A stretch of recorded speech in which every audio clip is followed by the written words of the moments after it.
नमस्कार, मेरा नाम है शिवम कुमार लोटस वे और मैं आज आपको एक्सप्लेन करने वाला हूँ द सेल्फिश जायंट।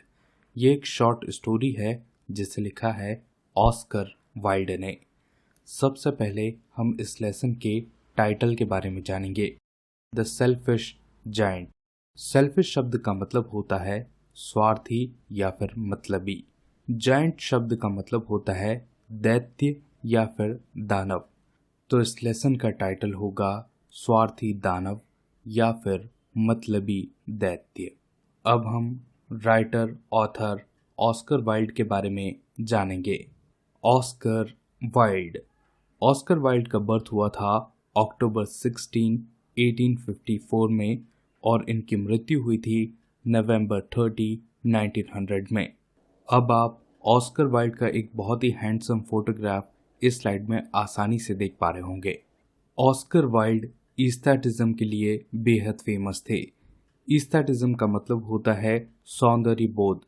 जब हम शब्दों के माध्यम से किसी चीज की सौंदर्यता का बोध कराते हैं उसे ही सौंदर्य बोध कहा जाता है, उसे ही ईस्थेटिज्म कहा जाता है। अब हम ऑस्कर वाइल्ड के कुछ बहुत ही फेमस वर्क के बारे में बात करेंगे, जैसे the picture of Dorian Gray, a woman of no importance, the happy prince, the importance of being earnest. इनके कुछ बहुत ही फेमस वर्क रहे। अब मैं आपको ये कहानी बेहद सरल व आसान शब्दों में एक्सप्लेन करूँगा। हर शाम स्कूल से आने के बाद बच्चे खेलने के लिए दानव के बाग में जाया करते थे। यह एक बहुत बड़ा और सुंदर बाग था। उसकी घास हरी भरी और मुलायम थी। घास के ऊपर इधर उधर सितारों के समान सुंदर फूल खिले हुए थे। वहां आड़ू यानी कि पीच के 12 पेड़ थे। वसंत आता तो उन वृक्षों पर गुलाबी और मोती के से सफेद फूल खिल जाते। शरद में उन पर रसीले फल आ जाते।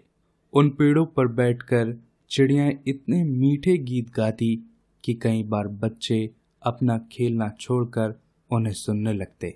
यहाँ पर आकर हमें कितनी खुशी मिलती है, वे एक दूसरे से कहते।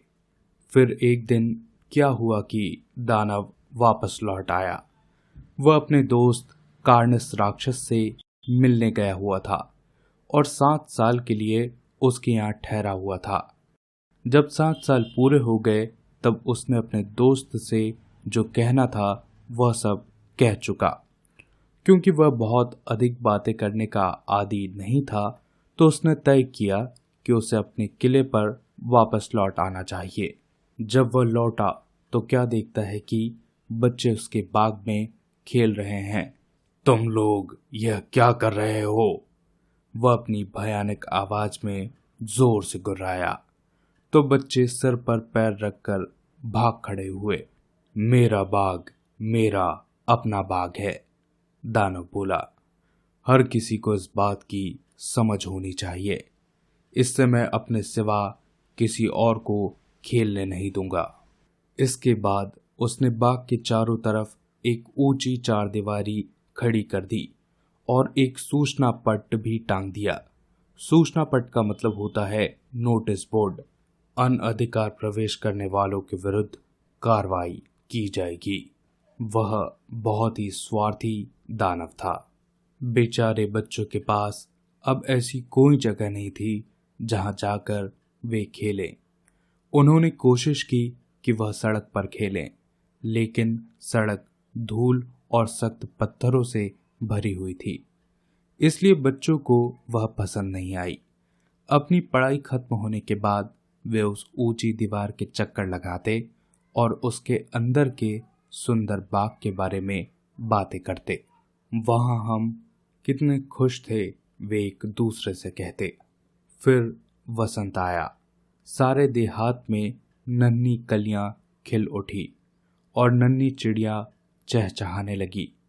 पर स्वार्थी दानव के बाग में अभी भी जाड़ा पसरा हुआ था। वहां बच्चे नहीं थे, इसलिए चिड़िया वहां गीत नहीं गाती थी और पेड़ भी फलना फूलना भूल गए थे। एक बार एक सुंदर फूल ने घास में से अपना सर ऊपर उठाया। लेकिन जब उसने नोटिस बोर्ड देखा तो वह बच्चों के बारे में बहुत दुखी हुआ। वह फिर से जमीन में घुसकर सो गया। अब वहां पर बर्फ और कोहरा, ये दो ही खुश थे। लगता है वसंत इस बाग को भूल गया। वे बोले, अब तो हम साल भर यहीं रहेंगे। बर्फ में अपने विशाल सफेद लबादे से घास को ढक लिया और कोहरे ने सभी पेड़ों को चांदी के रंग में रंग डाला।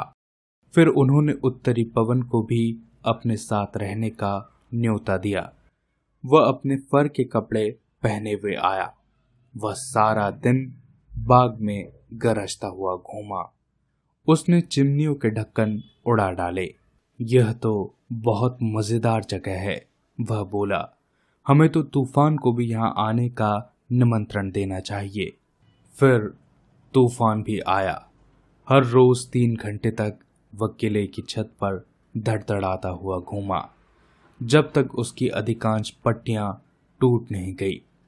फिर वह जितना तेज हो सकता था उस रफ्तार में बाग में घूमा। उसका पहनावा सलेटी था और उसकी सांसें बर्फ जैसी थीं। मेरी समझ नहीं आता, वसंत आने में इतनी देर क्यों कर रहा है। अपनी खिड़की पर बैठा स्वार्थी दानव अपने ठंडे सफेद बाग को देखकर बोला, उम्मीद है मौसम कुछ बदलेगा। लेकिन वसंत कभी नहीं आया, न ही ग्रीष्म। शरत ने हर बाग को सुनहरे फल दिए, लेकिन दानव के बाग को कुछ भी नहीं मिला। वह बहुत स्वार्थी है, शरद ऋतु बोली, इसलिए वहां हमेशा जाड़ा ही रहा। वहां उत्तरी पवन, तूफान, कोहरा और बर्फ पेड़ के इर्द गिर्द नाचते रहे।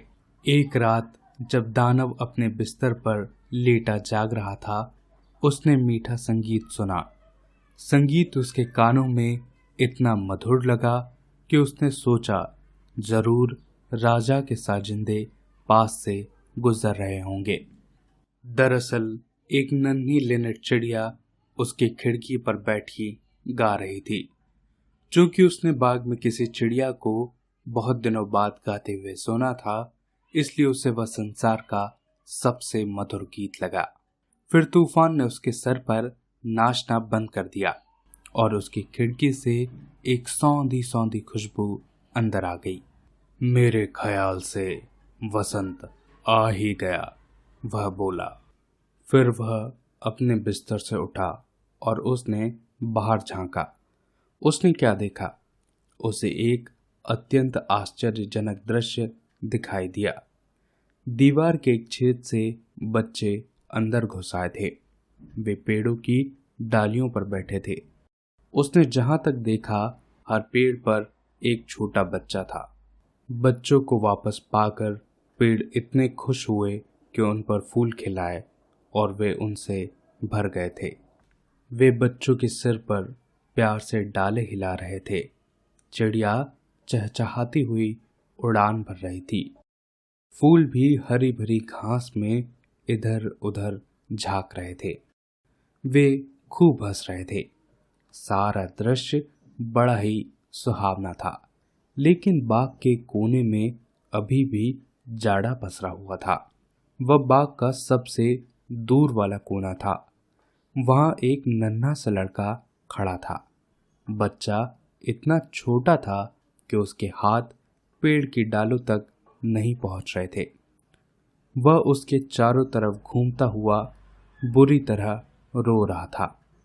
बेचारा पेड़ अभी भी कोहरे और बर्फ से ढका हुआ था और उत्तरी हवा गरजती हुई उससे होकर गुजर रही थी। आजा, ऊपर चढ़ जा नन्हे बच्चे, पेड़ बोला। उसने जितना बन पड़ा अपनी टहनियां नीचे झुकाई, लेकिन बच्चा बहुत छोटा था। यह सब देखकर दानव का दिल पिघल गया। मैं कितना स्वार्थी था, वह बोला। अब मुझे पता चला कि वसंत क्यों नहीं आ रहा था। वह बोला, मैं उस छोटे से बच्चे को पेड़ के ऊपर बिठा दूंगा। 4 दीवारियां गिरा दूंगा और मेरा बाग सदा सदा के लिए बच्चों के खेल का मैदान बना रहेगा। उसने जो कुछ किया था उसे उसका बहुत दुख था।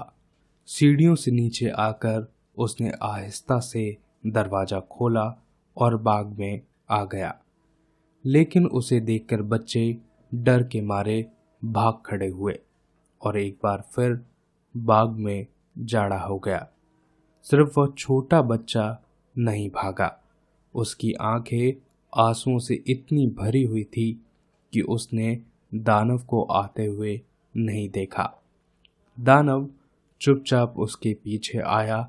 उसने लड़के को बड़े ही प्यार से अपने हाथों में उठाकर पेड़ पर बैठा दिया। देखते ही देखते पेड़ पर फूल खिलाए, चिड़िया आकर वहां गीत गाने लगी। छोटे लड़के ने अपनी दोनों बाहें फैलाकर दानव के गले में डाल दी और प्यार से उसका चुम्बन ले लिया। बाकी बच्चों ने जब ये देखा कि दानव अब दुष्ट नहीं रहा तो वे भागकर वापस आ गए। उनके साथ ही वसंत भी लौट आया। नन्हे बच्चों, आज से ये तुम्हारा बाग है, दानव बोला। उसने एक बड़ी कुल्हाड़ी उठाई और उससे चारदीवारी को तोड़कर गिरा दिया। 12 बजे जब सब लोग बाजार जा रहे थे तो उन्होंने एक अत्यंत सुंदर बाग देखा, जैसा उन्होंने पहले कभी नहीं देखा था। दानव को बच्चों के साथ खेलता हुआ देखा। दिन भर वे खूब खेले। शाम को सब दानव से विदा लेने आए। तुम्हारा वह नन्हा साथी कहाँ है? उसने पूछा, जिसे मैंने पेड़ पर बिठाया था। दानव उसे सबसे ज्यादा चाहता था क्योंकि उसने दानव का चुंबन किया था। पता नहीं, बच्चों ने जवाब दिया। वह तो चला गया। तुम लोग उसे कहना ना भूलना कि कल जरूर आए, दानव बोला।